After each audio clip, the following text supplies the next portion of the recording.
아니 왜 저 하기 전에 자꾸 싸우셔가지고 리듬을 깨십니까 이렇게? 아니 지금 이준석 위원님 발언 시간 드렸는데 그러면 두 사람을 지금 동시에 일타쌍피로 네 지금 저희가 한 대씩 맞은 겁니다.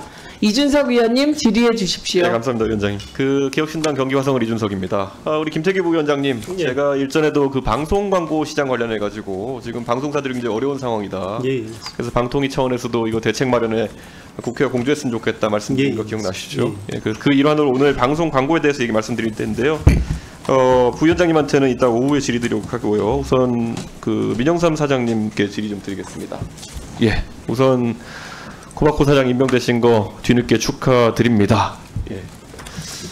그 코바코 사장 임명될 때 보통 이런 자리는 둘 중에 하나, 이제 역관제의 결과이거나 아니면 전문성을 인정받거나 둘 중 하나일 텐데 본인은 어떤 케이스라고 생각하십니까? 솔직히 본 의원은 뭐 역관제 나쁘지 않다 생각합니다. 저는 그 이준석 의원님의 그런 구분에 대해서 동의할 수 없고요. 예. 저는 적법한 절차와 규정에 따라서 저는 이 자리에 왔다고 생각을 합니다. 자, 그러면은 본인이 결국에는 지원서에 지원하실 때 몇 대 몇으로 경쟁하셨죠? 4대 1로 알고 있습니다. 그 중에서 두 분은 코바코 경력자시죠? 그건 잘 모르겠습니다. 다른 분들은 저는 잘 모르겠습니다. 예, 아마 그분들은 조금 더 업무에 전문성이 있는 분들일 거고, 민영삼 사장님의 지원서를 보시면은 운영 방침이나 주요 사업 계획을 보면은 운영 방침에는 윤석열 정부의 국정 철학을 충분히 이해하고 있다라고 하셨는데 윤석열 정부의 국정 철학이 뭐죠?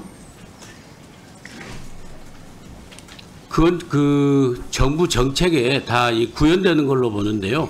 한마디로 보고 얘기할 수는 없다고 생각을 합니다. 윤석열 정부의 국정 철학을 제가 말씀드린 좀 웃기긴 한데 이념과 편향을 극복하고 공정과 상식에 맞게 대한민국을 변화시킨다가 국정 철학입니다. 동의하십니까? 그건 알고 있습니다. 왜 답변 안 하셨죠? 그 부분을 묻는 게 아닌 것 같아서 예, 제 본 의원이 질의하는 거에 대해서 지금 굉장히 뭐 정치적으로 고단수를 쓰시면서 답변한다 생각하지 마시고 고단수 안 씁니다. 그러니까 말씀만 하시면 됩니다. 지금 계속. 자, 그러면 저희가 준비한 슬라이드를 한번 보겠습니다. 예. 과거에 민영삼 사장이 결국 사장 되시기 전에 방송 많이 하시고 이랬는데요. 거기 보면은 각가지 인물에 대한 평가를 하셨는데요. 예전에 민주평화당의 전남도지사 후보로 나가신 적이 있습니까? 예, 그렇습니다. 나라는 문재인, 전남은 민영삼이라는 구호를 쓰신 적 있습니까? 예, 그래서 저건 그 초안이었습니다. 예, 그래서 문재인 대통령의 그 당시의 국정 철학은 뭐였습니까? 저 모르고 저건 초안이어서 폐기됐습니다. 예. 어쨌든 근데 그 당시에 문재인 대통령에 대해 가지고 호감을 갖고 계셨습니까? 저 초안은 왜 만들어진 거죠, 그러면? 초안에 검토하는 과정에서 광고 기획사에서 만들어서 왔길래 나는 이게 아니다. 나는 그때 그 문재인 전 대통령이 소속해 있는 민주당이 아니라 22년간 활동했던 민주당을 떠나서 민주평화당의 저기는 적을 두고 있었어요. 저 슬라이드에 보면요, 노무현 대통령과 문재인 대통령에 대해 가지고 굉장히 부정적인 평가를 하시군요. 15년 전 노무현과 문재인이 대한민국을 얼마나 망쳐놓고 거덜냈는지 알려주시길 간곡히 호소한다 이런 말씀하신 적 있습니까? 저는 기본적으로 노무현 정부에 있어서 공과가 있다고 생각을 해요.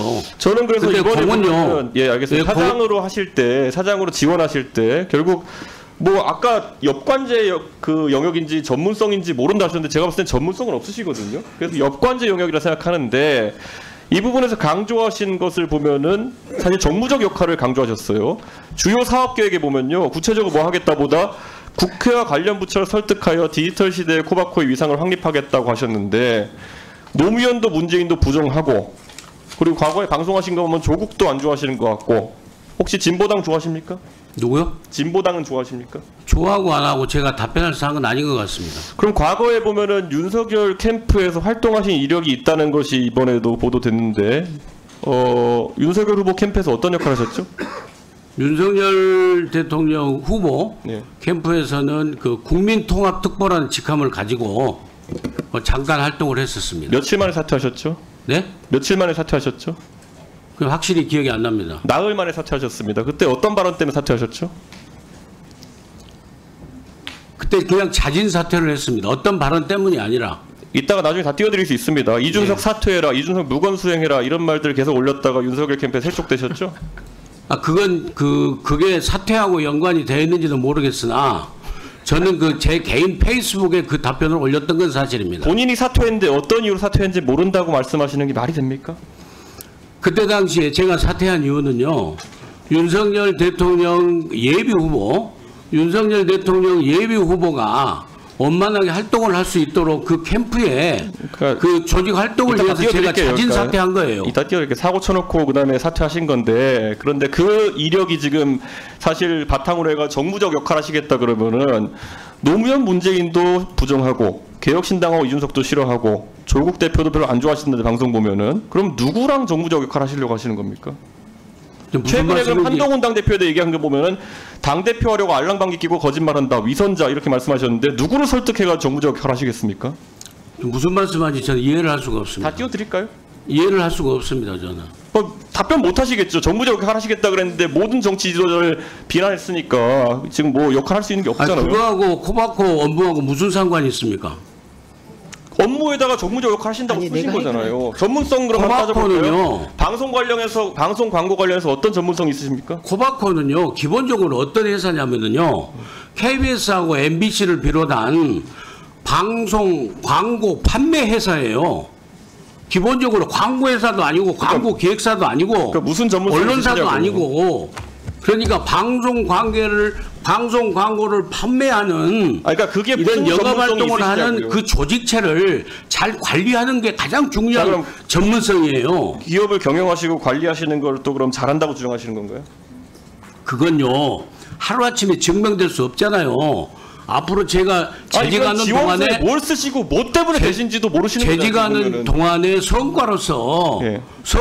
저는 증명된다고 봅니다. 코바코가 지금 뭐 이번에 자료 갖고 오신 거 보면은 당기 순이익이 163억 적자인데 사실 그러면 여기에 대해서 경영 전문가시면 한번 말씀해 보세요. 어떤 걸 해야 됩니까? 그 장기적인 계획과 단기적인 계획이 있는데요. 예. 그 적자라는 것은 그 일반 기업처럼 사기업이면은 무조건 흑자를 내야 되겠죠. 최대한 흑자를 내야 이렇게 되겠죠. 말씀하시니까 그렇지만은 예전에 우리 공기업은 지적하셨지만은 공기업으로서의 꼭 흑자만이 절대 가치가 아니에요. 지고지선의 가치가 아닙니다. 하시는 거 아니에요 지금. 왜 답을 제대로 안 하십니까? 무슨 전문성이냐? 아니 무슨 답을 안 계세요. 합니까? 계세요. 무슨 답을 안 합니까 제가? 답변 드리고 있지 않습니까? 자, 이준석 위원님 질의 끝나셨습니까? 추가 질의하시고요. 이준석 위원님 통 크게 잘 참으셨습니다. 민영삼 증인 네, 여기 무슨 자리입니까? 국정감사 자리입니다. 국정감사 자리에 와서 네, 이준석 위원이 우습게 보여요? 국회의원이 우습게 보여요? 그렇게 생각하지 않습니다. 그런데 왜 그런 태도를 하십니까? 제 태도가 어때서 그렇습니까? 지금도 똑같습니다. 지금도 네, 그 경험이 없으셔서 그러세요? 예, 물론 그렇습니다. 그런 아까 측면도 뭐 있을 수 있겠죠. 잠깐만요. 한동훈 대표한테 억지로 억지로 그 생가요? 생가요? 생트집을 잡으려고 하면 안 된다는 겁니다. 아무리 증인으로 나왔지만 김우영 위원님, 억지로 김우영 생트집을 위원님, 잡고 김우영 위원님, 지금 이 모습은 국민의힘 위원들도 아무도 옹호를 안 하잖아요. 얼마나 저 행동이 잘못된 겁니까 지금? 제가 생각할 때는 국민들이 보고 계신다고 봅니다. 국민들께서 국민들이 보고 계신다니까요. 아까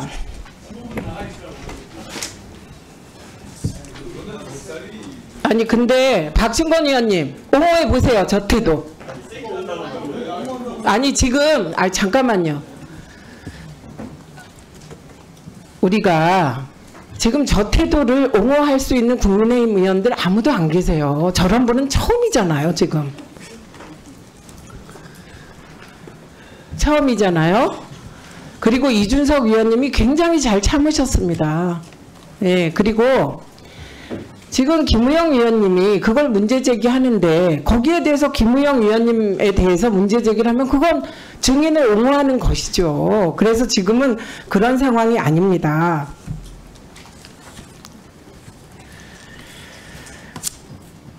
아까 제가 증인 선서할 때 분명히 말씀드렸어요. 증인이 뭔가 의견을 말하고 싶을 때는 위원장의 허가를 득해야 된다. 이건 기본으로 저희가 다 고지하는 사항입니다.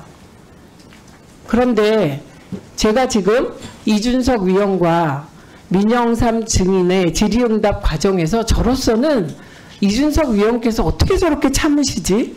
할 만큼 인내심 있게 잘 참으셔서 제가 중간에 제지하지 않고 그 답변 태도나 위원이 질의하는데 끼어들고 위원님보다 증인이 더 강압적인 태도를 지적하려고 하는데 그 지적의 과정에서 또 저한테 끼어들고 덤비시고 그 과정에서 쌩깐다는 표현까지 동원하시고 이건 대단히 잘못된 태도입니다. 이거는 국회 모욕죄에 해당될 수 있기 때문에 5년 이하의 징역 또는 1천만 원 이상 5천만 원 이하의 벌금에 처할 만큼 큰 사안이라는 점을 말씀드리고 주의하십시오. 예, 잘 알겠습니다.